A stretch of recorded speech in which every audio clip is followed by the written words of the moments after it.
Hi, I'm author Barbara Cutrera. Today I would like to do something a little bit different. I would like to talk with you about a book I did not write. This is Lucky's Legacy. It was written by a gentleman named Clarence Harding. And what happened was, about a year before this book was published, I was approached at an event by Clarence's daughter, Carlene, who is in her late 80s. And she told me that her father had been a commercial fisherman in Florida, in Southwest Florida, where I live. And he loved history and he loved to write. He submitted articles to the local newspaper off and on throughout his life. And he had written a book, and his dream was to publish Lucky's Legacy. But he died in 1974, and his dream had never been realized. So she asked me if I would look at the manuscript and if I could see if it was worthwhile, if I thought that it should be published, and would that be a good idea. So I told her sure.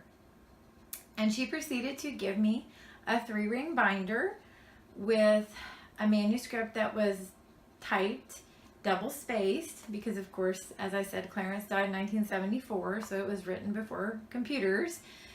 And so, being visually impaired, I did not have my magnifier that takes pictures and reads to me at that time.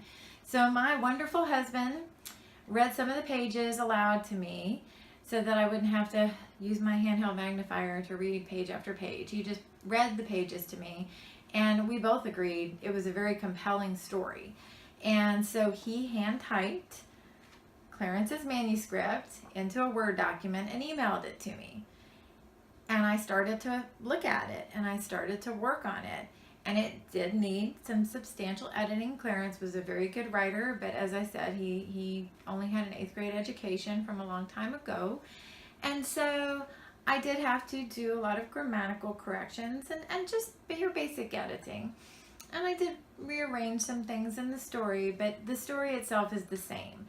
And I found it fascinating, and so did my husband, and so did the readers, the beta readers, because it's a fictionalized account, but it's actually based on Clarence's family story and what life was like in Southwest Florida around the end of the 1800s to the beginning of the 1900s. The way they lived and on the land and traveling by wagon, and the plants and the animals and the types of housing, and going to Tampa to bring their wares to sell at different times of the year, and their struggles with hunger and poverty and disease, and all of that. It's a very compelling story. I would say that Lucky's Legacy is appropriate for anyone who loves history, who loves Florida history especially, and it's a good middle school book, I would say.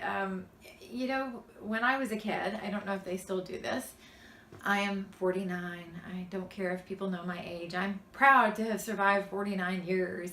So when I was a kid, the teacher used to read us a chapter out of a book each day, and we got a kick out of it. Even if we were great readers, those of us who were good readers, it was fun to listen to the teacher read a chapter of a book each day. And that's kind of what my husband and I were joking about it and saying, this reminds us of that type of a book, sort of like your Johnny Appleseed, feel to it, where you're hearing about Dave and Dorcas, Lucky, and their family, and all of their struggles, and how they carved out a life for themselves in this very dangerous time, but in a beautiful, rough area of the country where people were settling. And so if you like history and you like that type of a book, I encourage you to check it out and keep Clarence's dream alive, because that was his goal, was to keep people aware of what came before them and to appreciate it. And I learned a lot as I read this book. Very cool to learn how people did things at that time period in this area. And I hope that you do too. So again, please check it out if you think you would like that type of book, or if you have a younger reader. It's not a kiddie book, but like I said, at least middle school and up, I say would enjoy it. So happy reading. I hope you love it.